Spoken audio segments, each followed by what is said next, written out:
안녕하세요. 아빠의 이중생활입니다. 저는 2016년 미국 미시간으로 이민을 와서 가족들과 함께 미국 생활에 정착하며 겪고 느끼는 일들을 말씀드리고 있습니다.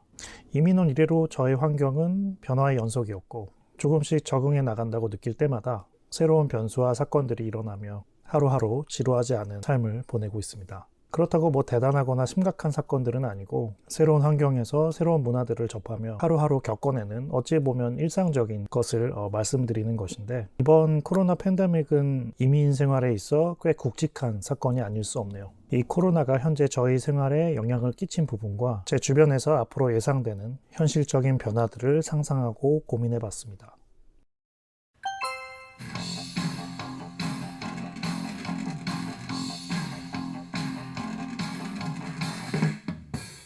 저는 한 회사에 소속된 UI 디자이너로 어느 미국 회사에서 일을 하고 있습니다. 가장 큰 변화는 재택근무의 시작입니다. 이전에도 개인적으로 사정이 있을 때 가끔씩 재택근무를 하곤 했었습니다. 그러나 이렇게 오랫동안 재택근무를 한 것은 처음인데요. 재택근무를 시작한 지 11주 차에 접어들었습니다. 한 약 3개월 정도 되었네요. 이젠 다들 익숙해지는 듯 합니다. 자연스럽게 랩탑을 열고 온라인 회의를 하면서 진행되어야 하는 일은 딜레이 없이 이 팬데믹 이전과 마찬가지로 진행이 되었습니다. 어쩌면 이렇게 계속 일을 할 수도 있겠다는 생각도 듭니다. 출근 시간이 없고 그만큼 스스로 관리만 잘한다면 일이 끝나고 개인의 삶의 시간을 더욱 확보할 수 있습니다. 어느 영상에서 들었는데 비대면 시대의 시작이라고 표현하더군요. 이렇게 많은 일들이 온라인으로 진행이 되면 여러 가지 인종차별이니 성차별 문제 등을 어느 정도 해결할 수 있다고 합니다. 차별 문제의 속성을 들여다보면 대부분 직접 대면하기 때문에 일어나는 일이라 볼 수 있습니다. 어느 기업에서는 남녀, 성별에 상관없이 오로지 채팅으로만 면접을 진행하는 회사도 있다고 해요. 이렇게 되면 인종이나 성별의 선입견 없이 오롯이 상대를 대할 수 있는 장점이 있겠습니다. 물론 부작용도 있겠지만 피할 수 없는 큰 사회 현상이자 흐름이라고 생각했을 때 그 장점을 극대화해서 받아들이는 것도 중요한 자세라고 생각이 됩니다.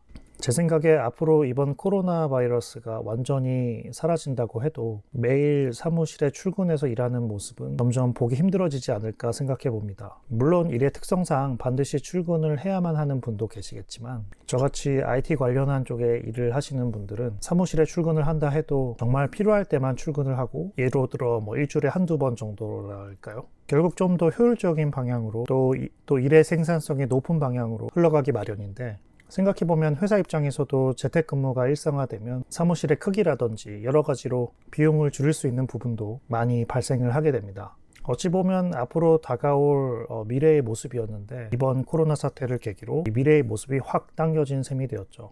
집에서 일을 한다는 의미는 일을 하는 장소의 제약이 없어짐을 의미합니다. 보통 거주지를 정할 때 본인이 일하는 일터와 가까운 곳에 집을 찾기 마련인데요. 굳이 집이 회사와 가까울 필요가 없다면 집을 선택하는 데 있어 그 장소에 있어서 선택의 폭이 훨씬 넓어지게 될 겁니다. 물론 저같이 아이가 있는 집이라면 아이들 학교의 위치가 여전히 중요한 고려사항이 되겠지만, 일터와 학교의 교집합으로 찾던 집을 적어도 일터는 더 이상 신경을 덜 써도 된다고 하면 여전히 선택의 폭은 넓어지는 것이죠. 이것은 다시 말해 집값이 비싼 지역을 피해서 조금 더 외곽으로, 좀 더 바깥으로 집을 결정할 수 있고, 그만큼 집값에 부담을 덜 수 있고, 원한다면 같은 돈으로 더 크고 더 본인의 취향에 맞는 집을 선택할 수 있을 겁니다. 저희 가족은 요즘 장을 볼 때 마켓에 직접 가지 않고 주문을 많이 합니다. 한국에서는 배달 문화가 이미 일상화되고 매우 발달했지만, 예를 들어 밤에 시키면 다음날 아침에 바로 배달이 오는 새벽 배송을 처음 들었을 때는 역시 한국이구나 싶었습니다.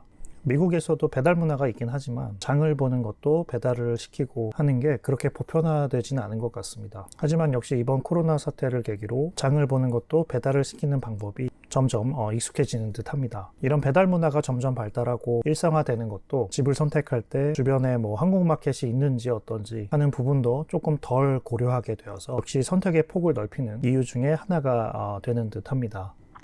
개인적으로는 직접 마트를 가서 장을 보는 게 훨씬 재밌고 빨리 다시 마트를 갈 수 있는 날이, 그런 일상이 빨리 왔으면 하는 바람입니다. 자, 이렇게 많은 부분들이 직접 사람을 대면하지 않고 온라인 주문 등 집에서 다 해결하는 상황이 된다면 그만큼 더 많은 시간을 세이브하게 될 겁니다. 그럼 그 시간에 무엇을 하게 될까요? 아마도 개인 위주의 즐길 거리에 더욱 집중하게 되지 않을까 싶습니다. 또 가족 위주의 문화가 중심인 미국의 경우 더욱 그럴 것 같은데요. 더 많은 시간을 가족 위주로 즐길 거리를 많이 찾게 되지 않을까 싶어요.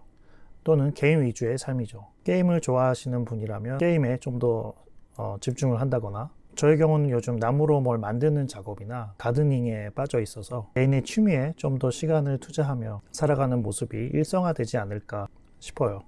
극장에 가서 영화를 본다거나 백화점에서 쇼핑을 한다거나 이렇게 사람이 많은 곳은 왠지 피할 것 같고, 바이러스가 다 사라진다고 해도요, 좀 더 개인 위주의, 가족 위주의 삶의 모습이 더 발전하지 않을까 싶습니다.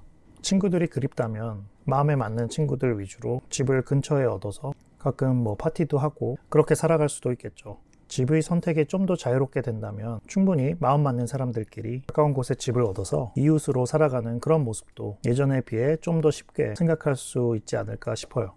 물론 세상엔 다양한 사람들이 있고 다양한 삶의 방식이 있어서 딱히 제가 말씀드린 부분들이 정답이다 이렇게 말씀드릴 수는 없겠지만, 적어도 저에겐 이런 변화가 조금씩 다가오고 있고 충분히 가능성 있는 얘기임을 조금씩 체감하고 있습니다. 그리고 저는 개인적으로 혼자서 뭘 만들고 뚝딱거리는 걸 좋아해서 이런 변화에 맞추어 조금씩 삶의 방법을 조정해 보려 하고 있습니다. 오늘 영상은 여기까지입니다. 모두들 항상 건강 조심하시고 여러분 집안에 행복과 행운이 가득하길 기도드릴게요. 시청해 주셔서 고맙습니다. 안녕히 계세요.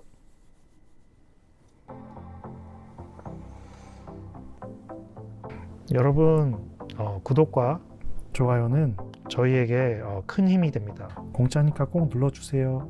그리고 여기에 추천 영상도 꼭 한번 봐주세요. 고맙습니다.